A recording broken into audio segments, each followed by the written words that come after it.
മലയാളികളുടെ മനസ്സിൽ ഒരു കുടുംബ സീരിയലിനപ്പുറം ഒരു വീട്ടിലെ കഥ പോലെ ഇടം പിടിച്ച ഒന്നാണ് ഉപ്പുമുളക്. അത്തരം ഒരു സീരിയലിൽ ലച്ചുവിൻ്റെ ഭർത്താവായാണ് സിധു വീണ്ടും തിരിച്ചെത്തിയത്. സിധു തിരിച്ചെത്തിയിട്ട് അധികം നാളുകൾ ആയിരുന്നില്ല. അതിനു മുൻപേ തന്നെ ആയിരുന്നു അപകടവും അതിനുശേഷമുണ്ടായ പ്രശ്നങ്ങളും ഒക്കെ.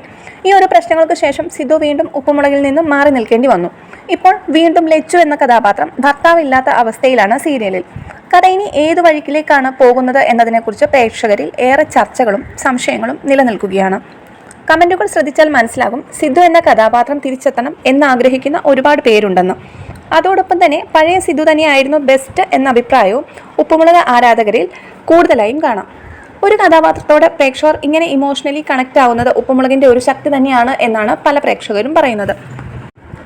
അങ്ങനെയെങ്കിൽ ഇനി ഒരു പുതിയ സിധു വന്നാൽ അത് ആരായിരിക്കും? പഴയ സിധുവിൻ്റെ ഒരു സ്വാഭാവികതയും ഫാമിലി വൈബും പുതിയ ഒരാൾക്ക് കൊണ്ടുവരാൻ കഴിയുമോ? അതോ കഥ പൂർണ്ണമായും ഒരു പുതിയ വഴിത്തിരിവിലേക്കാണോ പോകുന്നത്? ഇത്തരത്തിലുള്ള ചോദ്യങ്ങൾ വളരെയേറെയായി സോഷ്യൽ മീഡിയയിൽ കാണാം. നിങ്ങളുടെ അഭിപ്രായം എന്താണ്?